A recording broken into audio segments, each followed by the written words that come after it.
Welcome everybody to this New Beginnings podcast. Today I'm joined with Peter and Lucy Barker. Thanks for joining me today, Peter and Lucy. Pleasure. Peter and Lucy did the move post-Brexit, so we're hoping that we can listen in and share their experience and get some advice and tips for you. First of all, Lucy, what prompted the move in the beginning? Well, it was largely driven by COVID. Sort of about this time 2 years ago, I had started up my own business, and I was due to commence my first client on March 23rd, which was when lockdown started in the UK. And my business didn't do well at all. And so by August of that year, Peter was thinking, I'm a bit cheesed off with my job. And we thought, let's do something completely different. If you don't try, you never know. And we'd always talked about coming to France at some point in our lives, and had spent a lot of time travelling around France, and in particular in the Vendée area. And so we thought, let's go mad. Let's sell everything and start looking at how we might come to France. So what kind of research did you do then? Well, as they said, we knew the region fairly well, but obviously making this kind of move was about doing things that we enjoyed more than our previous day-to-day jobs. I'm particularly into triathlon and been a triathlete for about 20 years. So looking at the region, which is very popular for different triathlons, that was kind of where we started, and I started plotting where all the races are, looking at cycle routes, looking at open water swimming venues, because we thought that could form the basis of a business over here in terms of encouraging UK and other European triathletes to come here as a base for races, but also for training camps and so on. Not in a kind of intense training camp way, but in a way where you can bring your partners and actually just relax in the environment, in the countryside, have good food, good wine, as well as doing some cycling and maybe some swimming as well. So it was kind of plotting around the area where the locations were that we could use for these kind of activities. And that sort of focused in sort of South Vendée, particularly for the region we were looking at. But we also spent quite a lot of time looking at what other people had been doing in the area, and we spoke to a couple of people who were running businesses out here, Jeep businesses in particular, and we read a lot of books, we did a lot of webinars, we did a huge amount of web research, and I started a spreadsheet that had 1 tab, 2 tabs, 3 tabs, 4 tabs. That's still a running spreadsheet, isn't it? It's about region. Yeah, I mean, we used the information to inform essentially what a business plan could be, which was at the time around running Jeeps and activity and guest-based business. But that evolved when we started to learn post-Brexit what the requirements were to get a visa, or at least a visa with any longevity, i.e. not just a 1-year entrepreneur visa, but something which would give us some stability. And that's where it kind of evolved to where we started our visa application process, which was much more around Lucy's business. So where we started in terms of our research and where we ended up, quite a long way apart, really. So how long were you talking about when you were sort of doing all that? So from possibly the end of March until? Well, I think we started talking seriously about the move to France probably July, August 2020, and the research really started taking off from that point. And then towards the end, I think it was around October, November, we put our house on the market, and we started talking to a visa company who then started talking to us about what our options were. And by that point in 2020, my business had started to take off, and has continued to do so. And that's where we started looking differently about what our business plan was going to be.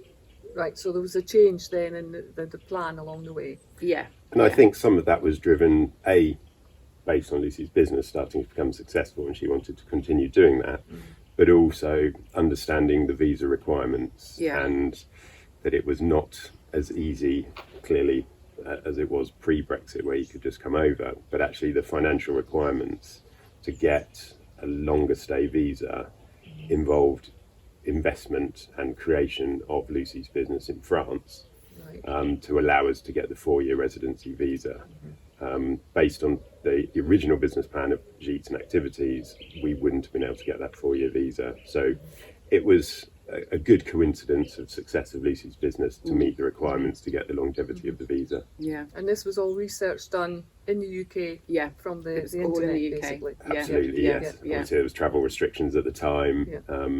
but yes, working with a France-based visa Yeah. company Okay. to help steer us through to understand the requirements. Even before applying for any kind of visa to get your residency, the requirements in terms of business setup, which in itself, not like in the UK where you can just buy a limited company off the shelf. Yeah. The setup of that business was quite complicated in itself. Yeah, I mean, it was quite an investment to use a third party visa company, and there were frustrations along the way, but they really helped us to unravel what our options were. We did a lot of reading about it, but until you actually applying that research to your own personal situation, it was quite challenging to understand what was going to be right for us. And I don't think we'd even considered the talent passport, the business creation passport, which is what we essentially ended up applying for. But it was 100% worth doing. There are a lot of conflicting advice out there. Yeah. Even on different government websites. Yeah. I tend to find some of the government websites tell you what you have to do, but not necessarily where you have to go to do it. Oh, absolutely. Yes. There's a lot of patting your head and rubbing your tummy. It can be really confusing. And as I say, everybody's circumstances will be slightly different, whether that be, what your financial situation is, what sort of business you want to do, whether you're here to retire. And we went into this knowing that it wasn't going to be straightforward, and that we would, we have to jump through a lot of French bureaucracy. But I don't think even knowing that, we appreciated the complexity of what we would need to do and the challenges of how you can answer some of the criteria. So as for an example, I needed to be able to set up a French version of my UK company. And in order to do that, I needed to have a French bank account. But I couldn't have a French bank account because I didn't have a French address.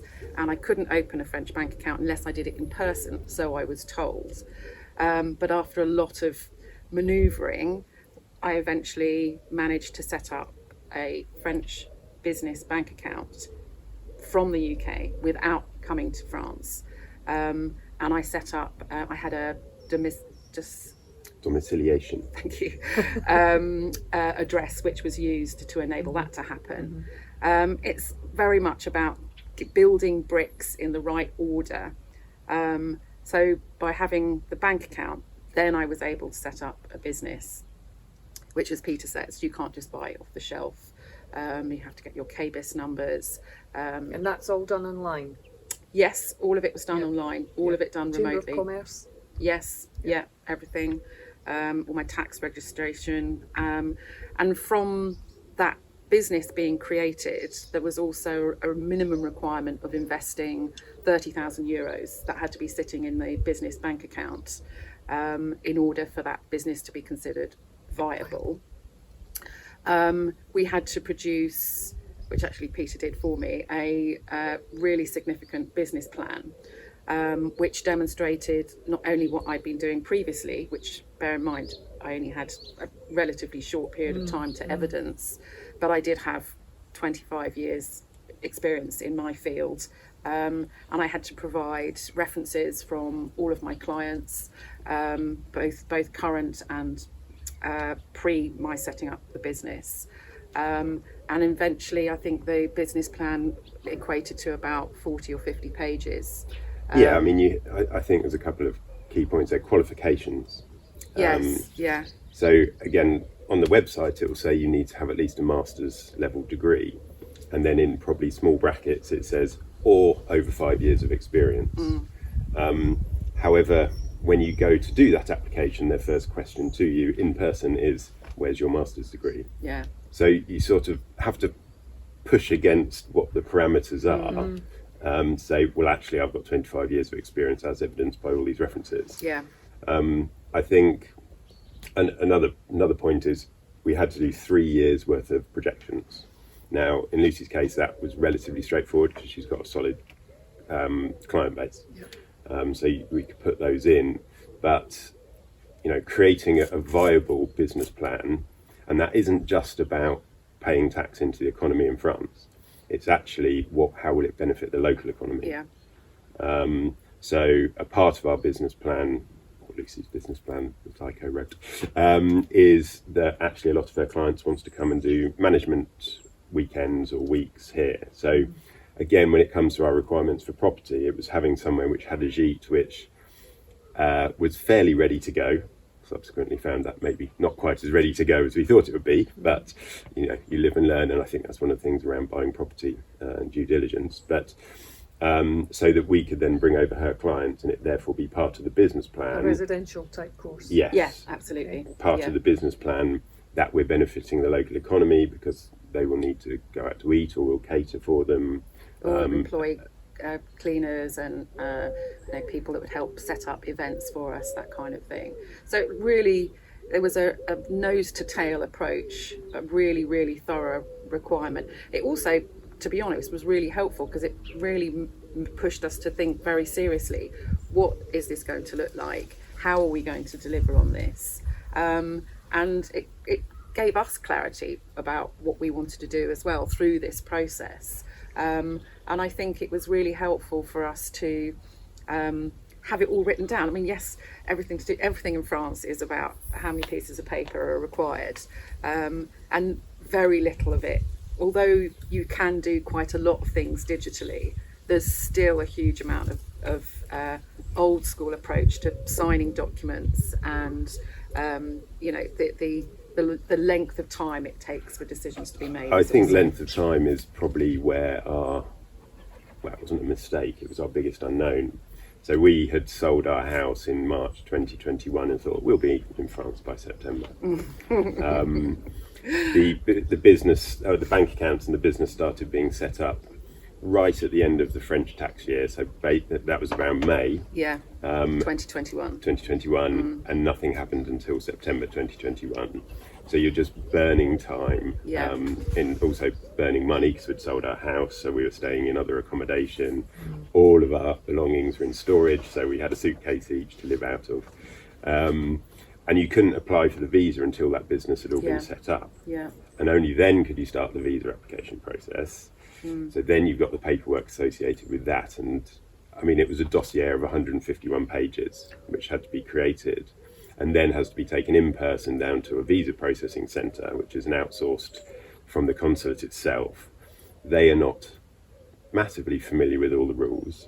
And all the different ins and outs of... You must have been perhaps one of the first quite possibly. Yeah, I think we cases were. that they may have dealt with And I in think this area, because each is departmental, I think, isn't it? Yeah, and I think that's an excellent point, is because there was a lack of familiarity around the process, around this particular business creation passport. That definitely caused us some challenges because they weren't familiar with what the requirements were, and also the time it takes to get an appointment. So as Peter said, so from May to, it was actually October, from May to October 2021 is how long it took for the business to actually be officially recognised, set up business account. And that's the point when we started the visa application process. But in the meantime, we were over here in September looking at houses. Yeah. So we were obviously feeling quite confident that this was all going to work. And we had our requirements, but we really did want to have somewhere with an existing gîte that was fairly ready to go. We looked, I guess, in the different parts of the Vendée, so on the plain, also in the Bocage, as I guess we're in now. And I think, we'd have loved to live by the sea, but the prices are high. We do, yeah, To say the least. yeah. We were in Pornick on the weekend looking at and saying we could never afford to live here unless we win the lottery. So we looked at a wide variety of different houses, some which did have gîtes, some which were former B&Bs, some which were just houses but maybe had potential. And This is when I first met you. That's right. right. Yeah. We looked at one property together. Exactly. Yes. Yeah. which was in our top two. Exactly. Yeah. It's Um, between this I- house Yeah, and and that the other house. Yeah. Yeah. And I think it probably came down to the gîte and the amount of room at this place. Because you're about an hour and a half inland here. Yeah, I Yeah, mean, So we the could- price difference between where you looked with me, because we're closer to the Atlantic coast, yeah. Yeah. and here, Yeah, it I does mean, make a difference. It makes a huge difference because the property we looked at with you was probably an hour or 3/4 of an hour from the coast. Yeah. Yeah. Yeah, And that's even that, even that extra sort of half an hour can reduce the property prices by about 50 to 100,000 euros. Yeah. I mean, I think on a good day we can get to the coast in 1 hour 10. Depends who's driving. But I think that was a real consideration for us. Is we've actually got a huge amount more for our money just for the sake of that extra half an hour. And I think we have tranquility. We have an amazing pool area. We have lots of space. It's very quiet, apart from the cats. And the odd tractor. And the odd tractor. That was a compromise we were more than willing to make. Yeah. I think one thing we were lucky with is our neighbours. Yeah. And I think that's one thing, it's difficult, I think, when you're looking at properties to understand what your neighbours may be like. I mean, ours have been, there's probably 12 houses in this village, of which 7, maybe even 6 have permanent residents. The rest are holiday homes for French, English, Dutch. But all of the permanent residents, apart from ourselves now, are French. But they were incredibly welcoming from the first week when we were invited for apéro and got to know people. They threw a party for us. We had neighbours bringing around plates of crepes and bringing eggs. And I think that was a really lovely surprise because we wanted to live rurally. We definitely didn't want to live in a town. And I think our expectation had been led perhaps not informed from people that actually live here. Although some people did say, don't expect the French to be particularly welcoming, don't expect them to be, Completely helpful. the It's the opposite. complete opposite. And actually not just here. I think we also made a huge effort while we were in the UK to start learning French. And we are by no means expert French speakers.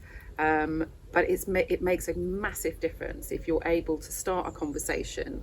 And also we make a real effort to say to our neighbours, some of whom do speak English, please only speak to us in French because you just won't learn otherwise. And I think they really respect us for that. We've had some quite bad hangovers as a result of their hospitality, but it's really far exceeded our expectations. I think if you make the effort to be open to the welcome and you make the effort in the language, Yeah, they appreciate that much more than anything. to be Absolutely, honest. yeah. I find that. yeah, Yeah. And they're so willing to help out with anything. Yeah. The local farmer's got his big Manitou, which comes in useful. Our builder parked in the ditch the other day and couldn't get out, so Philippe came down and dragged him out. yeah, Personally had experience of that. Yes. yeah. So yeah, it's. I think one of the interesting things is in the UK you're used to full surveys, and in France you get the technical reports. Yes. Now, obviously they're all in French, and yes, we can use tools to translate them, but the nuances within them are not necessarily always understood, and it's not a full survey. You can get a full survey, but to be perfectly honest, I think if anybody had a full survey done on an old property in France, you would never buy it. You go into it knowing that in any older property, whether it be in the UK or in France, that there will be if it's an older property, there are going to be Hello. some Mustard, problems. don't that's, drink out of that's it. mine. Go on then. You can have some now. Mustard. He's actually started drinking out of the pool as well. He has plenty of water, but he just likes everybody else's. Mustard. What are you like? We can leave that bit in. That's like it here as well, folks. Yes, so I forgot what we're saying. I think it's about if you have, you don't surveys. and so on. The technical reports are useful, and you can get to understand. You can get to understand if there's any significant issues, but I think expect there to be things that need rectifying. Yeah. I think one of the things is we've found this property was converted by British people, and therefore it's been done, I think, by British workmen, not to a French standard. I don't mean, but so for example, There's a different culture and style involved, and also different Materials. So this house has got British plumbing, so it doesn't necessarily match up if you need to have something fixed with the gauge of pipes and so on and so forth. So it's things like that you would never know in advance, and it's, in our experience, if you're going to use, whether they be British builders based in France or French builders, it makes life a lot easier if you're going to use materials that are compliant and available in France. Little details like that, but we were, because of the extent of our research that we did in advance, and reading about people that thought they bought a bargain by, like, oh, look at this wonderful it's old ruin I bought for 25,000 euros, but what they didn't allow for is it's not on mains water, it doesn't have electricity, it doesn't have all the utilities that you would need. So we'd read some absolute horror stories about people and thinking they got a real bargain. So we had a quite significant contingency to enable us to manage those sorts of things as they were uncovered. We've got the Jeet is been pretty much completely gutted. We're having it completely rewired, but there are still things we didn't expect in there. The damp and the ingress of water and how that's coming. The fosse wasn't compliant, and we knew that we'd have to do something about it, but the extent of that we didn't know. So I would definitely recommend that anybody coming to us, you need to have a pot of money. don't match your budget on buying. No, double definitely it. not. Yeah. Double it and then add on a bit. Yeah. And then it's not stressful if you know that's going to happen, and it will happen. It doesn't, when you're looking at a house, even if you have a full survey and it says this and this needs doing, there will always be There'll always be something. a builder that'll come saying, up. "Come and have a look at this. Come and have a look at this." We like a challenge. We do, yeah. I think these things predominantly refer to properties that were bought in the early noughties, Yes, yeah. when people did buy them very cheaply, brought materials over from wherever, Yeah. and did them up. Yeah. That has more strict rules now. So I think what Lucy says can make it all sound quite daunting and scary, but I think if you do your preparation and you're prepared, it's not actually scary. You just know that you're going to have to work through things. Yeah. So the benefits outweigh the challenge, but it is a challenge, but it's an enjoyable one. I think there has to be a balance between some of the TV programmes that have been on over the last few years about people buying certain types of properties, doing them up, etc. It's lovely telly, but it doesn't always give you the nuts and bolts behind it. Yeah, I mean, I don't think it demonstrates adequately. It's a lot. You see the journey that people have gone on to renovate properties, but as Peter says, it isn't scary. It's part of an adventure, and that's what you buy into if you decide to make the steps that we have made. And yes, there's been. It's a journey. It's been an adventure. It continues to be an adventure. We wouldn't regret a single thing, and I don't think, retrospectively, I don't think we could have done anything differently. There are, I think, something we didn't know, which is, I think, important to remember, is there are various key dates and points within a French calendar that show that there are times of the year when it's going to be a lot more difficult to get things done. So an example being the end of the French tax year is in May, holiday periods. So in July, the French start thinking about going on holiday and getting excited. So they're not really fully in the room. August, very difficult to get anything done. Nothing happens in August in France. And I think we've that's all learned that over the years. our first year here, and I thought, you know what, I'm going to do what the French do. I took August off. I thought, yeah, and it's been wonderful. But so August, you won't get anything done. September, they're still thinking about their holiday in August, so that's And catching up. catching up. October is quite a good month to get things done. November, then we start thinking a little bit about the end of the year. Still an okay month. Well, actually, we got quite a lot done. I mean, November, December, January last year was our, sort of key stages of having our completing on the house, having our visa appointment. First one, which wasn't successful because, as I say, the processing centre don't know all the rules, so they rejected our application, saying that we were applying for the wrong kind of visa, and Lucy didn't have enough on her time on her passport. We then had to wait another 4 or 5 weeks to get the next appointment after we were reassured we did have all the right documents.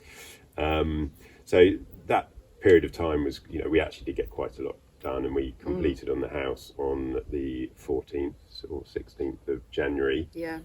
We hadn't yet got our visas though. So we potentially had just bought a very expensive holiday home, which we could only visit for 90 days, and we had nowhere to live in the UK anymore. That was that was a huge risk to do that.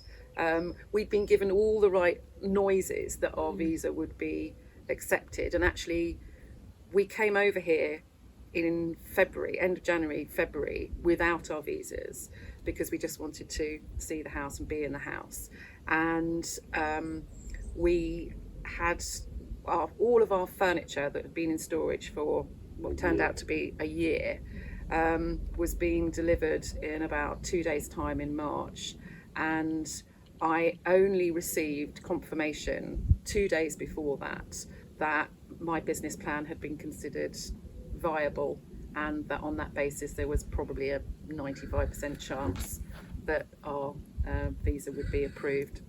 And so but the removals firm told us a story that they, in the last few weeks, had delivered all of a British woman in the south of France had bought a huge house, had all of her belongings delivered there, and on the second day of them finishing up installing all of her furniture, she received news that her visa had been declined, and they had to take all of the furniture back out again. All back in the trucks. Yeah. So we did take a risk there. Would I do it again? Absolutely. Yeah. No regrets. None at all. No. So now we're, as I say, the gîte is being renovated. I guess that's partly been my job, but at the same time with professionals. When we got here, the previous occupants had moved out sort of 4 months before, and an acre of garden had become quite wild. So it's been quite a task. I mean, it's a lovely garden. The 2 previous owners had obviously been into horticulture quite a lot. So we're trying to bring that back to its former standard, get the gîte up and running, hopefully for end of the year, maybe for Christmas. And in the meantime, we still have the activities plan.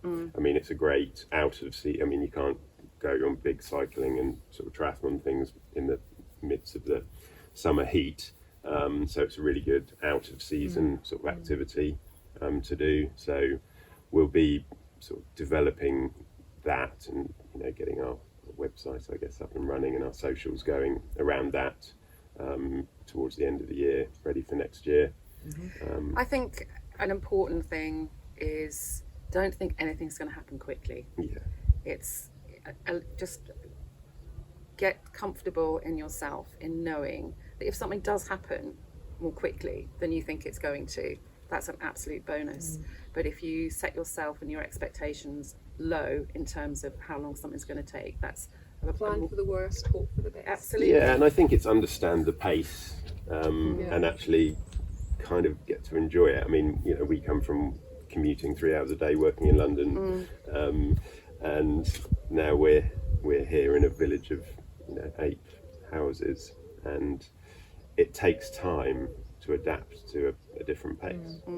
And also it might, in terms of what our experience was, we have to remember that that was through COVID times as well, and that in itself brought a lot of delay on things. So I would say that now the process is probably, although we're probably one of the first people to do it, I would say that as time goes on and people are more familiar with the process, the world is relatively back to normal, whatever that is, although obviously there are still global events affecting all of us. I think as time goes on, people aren't going to stop wanting to come and live in France. They just need to adapt and think about how you need to achieve that, given Brexit and given the changes in what France will and won't allow. And I think that as time goes on, things will get a little bit easier. But as I say, people still want to live in France. France hasn't changed. France is still beautiful. It's still a wonderful cultural place. It's still got wonderful food and drink. That hasn't changed at all. Just the mechanisms of how you get to be here are different. Because it has been a 2.5 year process from when you first said, I'm going to set up my own business, it's not going well, what about if we do this, to where we are today at the end of August 2022. Exactly. And coincidentally, only yesterday I went to the prefecture in Roche-sur-Yon, picked up finally my carte séjour, and I got that only yesterday. And so you're official. I'm official. It feels I'm not, amazing. I can only apply for mine now. Man, Yes. joy, Yes. joy. So I went out there, and that's an example of I paid for my parking outside the prefecture for 5 hours because I thought you're in for a long haul here. I was in and out in 5 minutes. Yeah, the final bit is like that. Yeah, and exactly the same. It takes 3/4 of an hour for us to get there. Yeah, and you're in and out. Yeah. Yeah. So you spent all day. So I got a whole day back that I wasn't expecting. So anyway, it's wonderful. It's I keep looking at it going, oh my God, it's a tiny little card. And I think what we went through to get that, it's amazing. But I feel really excited about what life has in store for us. Yeah.